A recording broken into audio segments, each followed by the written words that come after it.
Dyma'r myfyrdod ar gyfer Medi y 15fed. Unwaith eto daeth yr awr i addoli ar Glwyd Mawr. Diolch na wrth blygu mhen am dy gwmni di. Amen. Cwbl adnodau o Actau 16. Yn noson honno cafodd Paul weledigaeth. Roedd dyn o Macedonia yn sefyll o'i flaen yn crefu arno, tu draw i Macedonia i'n helpu ni. Felly, o ganlyniad i'r weledigaeth yma, dyma ni'n paratoi i fynd i Macedonia ar unwaith. Roedden ni wedi dod i'r casgliad mae yno roedd Duw am i ni fynd i gyhoeddi'r newyddion da. Ar adnodau yna yw'r testun, fel maen nhw'n ymddangos yn yr hen gyfeithiad, a gweledigaeth am ddangosod i Paul yw nos. Rhyw o Macedonia safai ac addeu syfau arno ac addywedau tu drosodd i Macedonia a chymorth ni. Roedd rhywun frawd o'r enw Ebenezer Jones yn sefyll allan mewn pentref yn y gogledd. Hen chwarelwr wedi ymddeol oedd e, a doedd dim yn arbennig yn hynny, ond yr hyn a'i gwnaen wahanol i'r gweddill oedd y ffaith ei fod yn gerddwr mawr. Wedi ymddeol, y drefn gan yr hen chwarelwr oedd mynd gan bwyll i'r llyfrgell, cael sit-down a mwgyn a sgwrs, ond i Eban Jones y cwbl o lygau ymddeol oedd mwy o gyfle i grwydro a cherdded. Cerdded a sylwi. Mae wedi mynd yn oes sydd ddim yn cerdded llawer gan bod ceir gan bawb. Ond iddo fe roedd rhywbeth o'i le ar ddyn ac roedd yn well ganddo fynd mewn car na chael cerdded. Mi gerddodd i bob man ac roedd yn bosib iddo wneud hynny.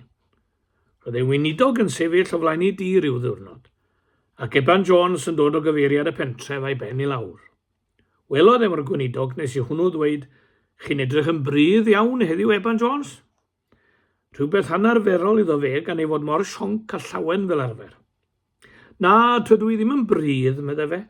Rhyw feddwl o'n i ble cael fynd heddiw, tydw i wedi bod ym mhob man rwsut.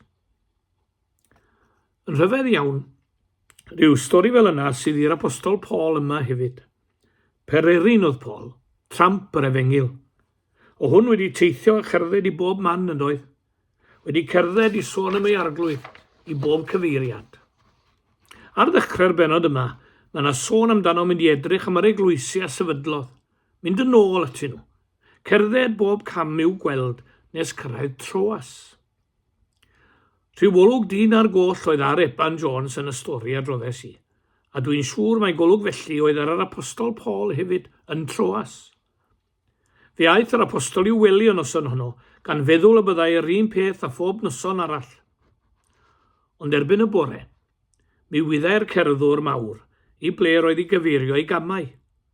Oherwydd meddai adnod y testun, ymddangosodd i Paul i'w nos, rhyw rŵr o Macedonia safai ac addeu syfau arno ac addywedau, tu'r drosodd i Macedonia a chymorth ni, ac mi welodd Paul i ble roedd i fynd.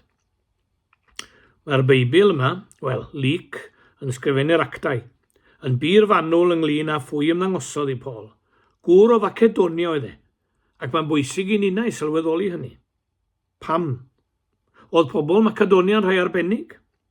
Oeddynt, a da i ni sylwi sut dyn oedd yn gofyn am gymorth yr efengylwr mawr. Tu drosodd i Macedonia a chymorth ni. Beth ddylen ni wybod am y gŵr o Macedonia? Sut un oedd e? Dyn yn dod o wlad a 3 dylanwad mawr wedi bod arni.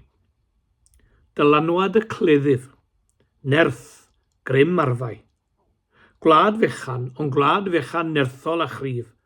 Dyma sut y disgrifiau un hanesydd wlad a phobl Macedonia. Deep drinkers, lusty fighters, passionate in pursuit of the bear and the wolf through the forest. Lusty fighters. These were the Macedonians. Yna daeth Alexander Fawr yn frenin Macedonia, ac arweiniodd ei fyddin gan goncro hynny o fyd a wyddid amdano, syrthiodd Asia, Syria, Raifft, Persia ac India. Dim ond am 2 blynedd ar 10 y bu Alexander yn teyrnasu, ond yn yr amser byr hwnnw, fe ddangosodd yn glir iawn i'r Macedoniaid cymaint o dylanwad y cleddyf. Cafodd rhain bopeth a allai grym arfau ei roddi iddynt, conquest a buddigoliaeth.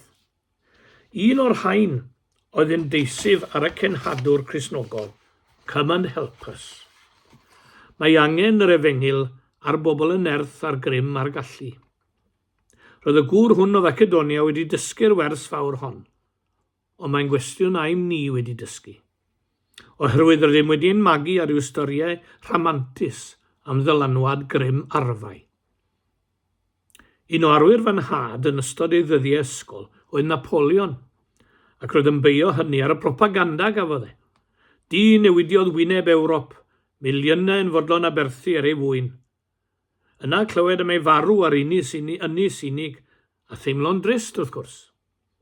Ond nes ymlaen, mi ddarllenodd fwy na gwers hanes, a gweld geiriau deifio a ddaeth o enau Napoleon.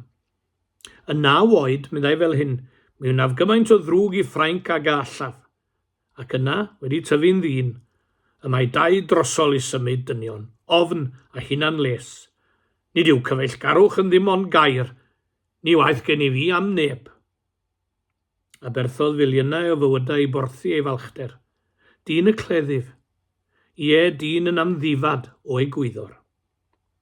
Nid plant ysgol yn unig lyncodd y propaganda oedd yn tradd yr chafu grym arfau, ond dynion hefyd. Ac nifer eglwys yn hollol rydd, gelwyd gweinidogion yn recruiting officers. Gwelwyd aelodau yn bychanu a gwawdio gwrthwynebwyr cydwybodol. Erbyn heddiw, rydym yn oes y gallu'r grym mawr mor bellach y mae arfau yn y cwestiwn. Ond un o'r yfeddodau oes y gallu yw bod cynifer y bobl yn teimlo'n annalluog. Tybed a allwn ddysgu'r wers gan y gŵr o Macedonia. Mae angen yr efengil ar oes y nerth a'r grym, ond a ydym amblygu a dweud, come over here and help us. Mae yna stori am Joshua ar fynydd Ebal yng nghanol y wlad, yn aros ar ganol y frwydr mewn ofn a dychryn, ac yn codi allor yno. Nid codi castell, cair neu fyddin, ond allor. Gŵr o Macedonia yn gofyn am help gŵr Duw. Gŵr a brofodd nerth y cleddyf, ond ar sylwedd olau fod angen cymorth yr efengil arno. Dylanwad mawr arall ar Macedonia oedd dylanwad groeg. Chwedlau groeg, llenyddiaeth groeg, athroniaeth groeg. Y wlad ryfeddol hon ar oes gymaint i'r byd.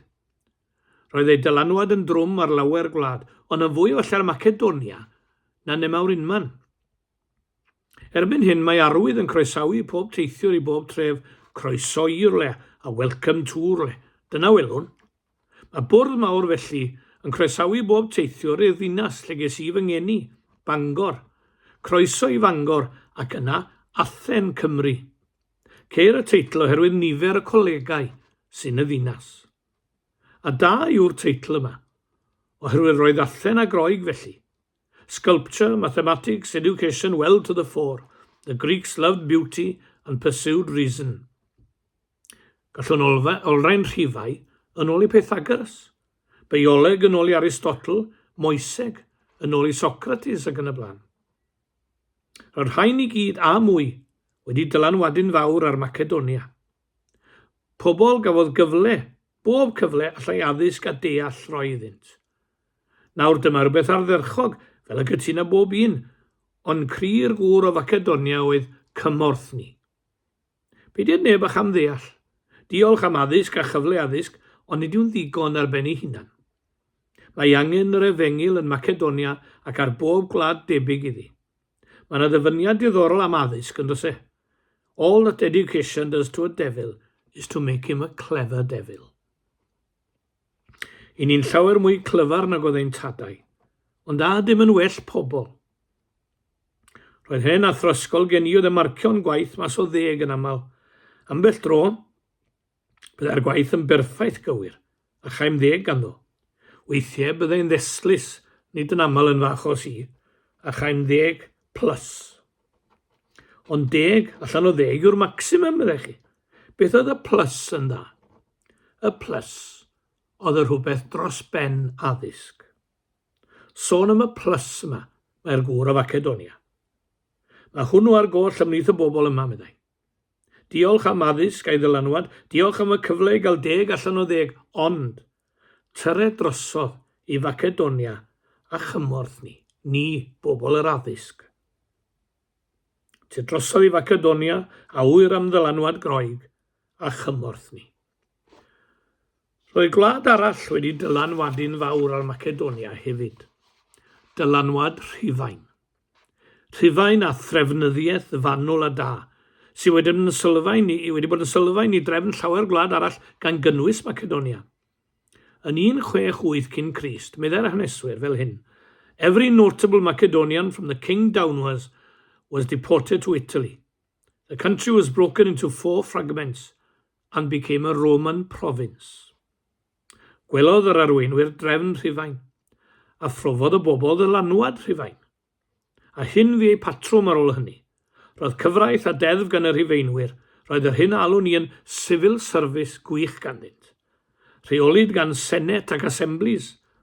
Hynny yw roedd ei trefnyddiaeth yn ardderchog. A bu dylanwad hyn oll yn fawr ar Macedonia. Clyw'n dweud yn aml, eisiau mwy o drefn eisiau mwy o drefn. Fel pe bai hynny mynd i sicrhau gwynfyd i ni. Chi'n cofio nhw'n ail drefnu Sir Gyfyrddin yn Dyfed, ond yna nôl i Sir Gyfyrddin.